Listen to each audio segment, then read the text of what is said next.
ሰላም እንዴት ናችሁ? እኔ ደህና ነኝ እግዚአብሔር ይመስገን። እንግዲህ ዛሬ በዓል እየደረሰ አይደል? ጠላ እናዘጋጃለን ማለት ነው። ጠላ ለማዘጋጀት የሚያስፈልገን እንግዲህ መጀመሪያ ጥንስሱን ነው የምንጠነስሰው ማለት ነው። እና ለጥንስሱ የሚሆነንን እንግዲህ ግብአቶች አዘጋጅቻለሁኝ እዚህ ጋር ሳያችኋለሁ ማለት ነው። መጀመሪያው እሳት ነው የሚያስፈልገን። ከዛ ጌሾ እዚህ ጋር ቅጠል ጌሾ ነው እኔ የተጠቀምኩት። ሩብ ኪሎ የሚሆን ቅጠል ጌሾ የተወቀጠና የሩብ ግማሽ የሚሆን ብዕል ነው ያዘጋጀሁት። እዚህ ጋር ደግሞ ወይራ እንግዲህ የእንጨቱ ወይራ ቅጠሉም ወይራ አለኝ። ይሄኛው ጥንጁት ይባላል። ይሄ ደግሞ አጥንቱን ጌሾ ዋናውን ስላላገኘሁት የተፈጨውን አድርጌያለሁ ማለት ነው። ከተፈጨው ላይ ለቅሜ ነው ያደረኩት። እንግዲህ እነዚህን በመጠቀም መጀመሪያ እቃችንን በደንብ አድርገን እናጥነዋለን ማለት ነው። ጠላ ዋናው አጥንቱ ስለሆነ እሳቱ ምንም አይነት እንጨት እንዳይኖረው አጥፍተን በስነ ስርዓቱ እንደዚህ ጭሱ በደንብ ክፍት አድርገን እናጨሰዋለን። ምክንያቱም ለጠላ እንግዲህ ዋናው መታጠኑ ነው እና እንግዲህ እስኪ አብረን የምናየው ይሆናል ማለት ነው። ዛሬ የመጀመሪያው ክፍል አንድ አዘገጃጀታችንን እናያለን ማለት ነው። እስኪ ጠጋ አድርጌ ላሳያችሁ። በአንድ እጄ እየቀረጽኩ ስለሆነ ላይመች ይችላል። ይሄ በደንብ አድርጎ እንዲጨስልን ትንሽ አረግበዋለሁ። እኔ በደንብ እሳቱ መያያዝ አለበት በደንብ እንዲጨስልን ማለት ነው። እንግዲህ ከዛ በኋላ ምንድነው የምናደርገው? ይኩ ሽታው ራሱ ደስ ይላል እኮ በዓል በጣም ነው ደስ የሚለው ከምር። እንደዚህ ሲጫጫስ ምን ሲላሽ ያሻሮ ሽታ አይደል? አገር ቤት የሚናፍቀው ይሄ ነው። የቅጠሉ ሽታ የኩበቱ ሽታ ናፈቀኝ ይባላል። ስለዚህ እኛም በቤታችን እንደዚህ አድርገን ቆንጆ ጭስ በደንብ እስከሚጨስልን ድረስ እስከዛ ድረስ እንግዲህ በደንብ እስከሚግም ድረስ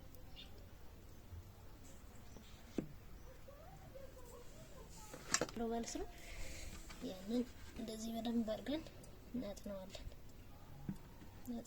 ማለት ነው። እቃው ከታች ብረት ስለሆነ እንዳይቃጠልብኝ እንደዚህ ጠልጠል አድርጌ ያረግና እንግዲህ እስከሚግምልን ድረስ ይሄኛውን ብዕሉንና ቅጠል ጌሾውን አብሬ ቀላቀላለሁ ማለት ነው። አብረን እንደዚህ ለምንድነው ይሄንን አብሬ ያቀላቀል? እንግዲህ ጥንስስ ሲጠነሰስ ብዙ ጊዜ ብቻውን እናቶቻችን የሚያደርጉትና አብዛኛው እኔ ባደኩበት ማህበረሰብ እንደዛ ነው። ግን ይሄኛው እንደዚህ መሆኑ ጥቅሙ ምንድነው? እንትን እንዲልልን ነው፣ እንዲፈላ ነው። ጠላችን ቶሎ እንዲፈላ ያደርጋል ማለት ነው።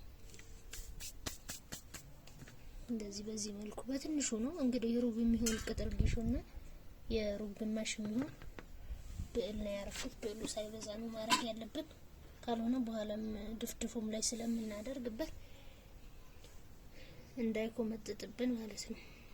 ስለዚህ ቀይን እንደዚህ አርጌ በዚህ መልኩ በደንብ አርጌ ጥና አረጋለሁ። በዚህ መልኩ አጥነዋለሁ ማለት ነው። ያያችሁት ነው። የኔ ግን ጭሱ በጣም ደስ ያለኝ በእውነት ሲጨስ ደስ አይልም?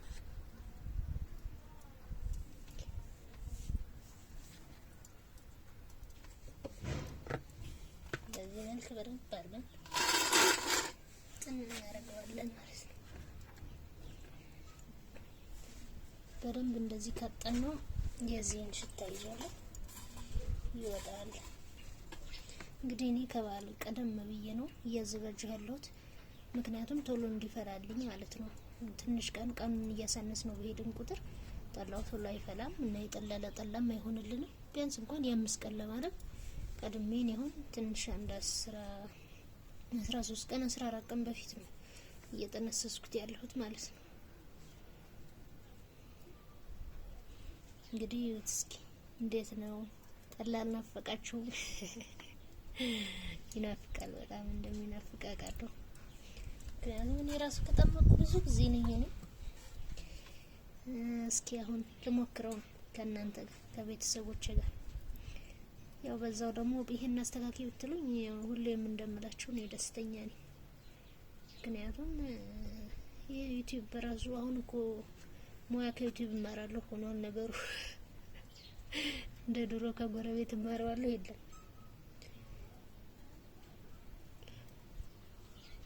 እና በዚህ መልኩ እንደዚህ በደንብ አድርጌ ካጠምኩት በኋላ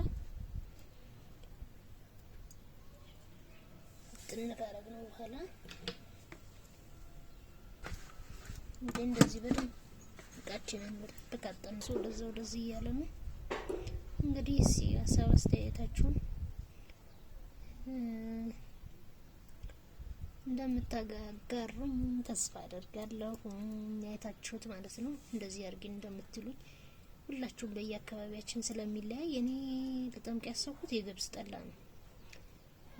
ምክንያቱም የበቆሎ ጠላ ትንሽ ከረር ስለሚል ራሴን ያመኛል። ስንፍና ነው እንዳትሉ ብቻ እና የምፈልገው የገብስ ስለሆነ በዚህ መልኩ ይከደናል ማለት ነው።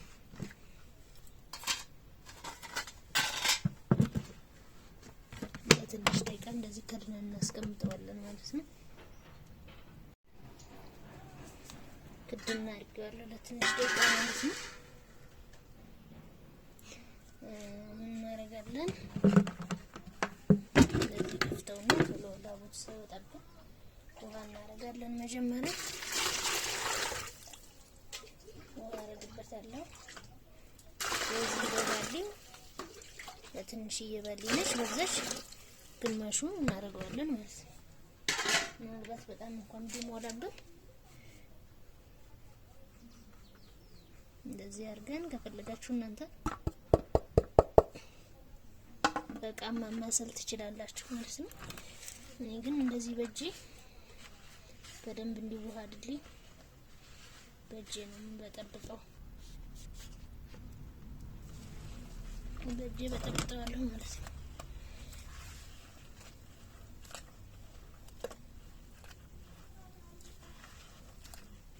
እንግዲህ እንደዚህ ካደረግን በኋላ በቃ ክድና አድርገን በስርዓቱ የሆነ ጨርቅ ነገር ሽፉን አድርገን እናስቀምጠዋለን ማለት ነው። ከቻልን አየር የማይገባበት ቦታ ቢሆን አሪፍ ነው። ምክንያቱም ይሄ በደንብ ጥንስሱ ከፈለ ጠላው አይቆይም። በዚህ መልኩ ማለት ነው። እጃችሁን ታጥባችሁ ንጹህ ማድረግ ያለባችሁ ማለት ነው። እንግዲህ እስኪውት አያምርም ወይ? እንደዚህ ካረግን በኋላ እዚህ እቃው ላይ ያለው እንዳይቀር ራሱ ጌሾ ስለሆነ እንደዚህ እናደርጋለን ማለት ነው። እንግዲህ ሀሳቡን ከወደዳችሁት ላይክ፣ ሼር፣ ሰብስክራይብ ማድረጋችሁ እንዳይረሳ ቤተሰብ። እኔ እንግዲህ በዚህ መልኩ ክፍል አንድን ወይም ጠላ ለመጥመቅ ጥንስስ የጠነሰስኩት በዚህ መልኩ ነው ማለት ነው። እና ስለምትከታተሉኝ ከልብ አመሰግናለሁ። በጣም አጭር ደቂቃ ስለሆነ ቪዲዮውን ጨርሳችሁት ታተርፉበታላችሁ ማለት ነው። እንዲሁም ተከታትላችሁኝ ሀሳብ አስተያየታችሁን ስለምትሰጡኝ ደግሞ እጅግ አድርጌ አመሰግናለሁ። ሰላም ሁኑ።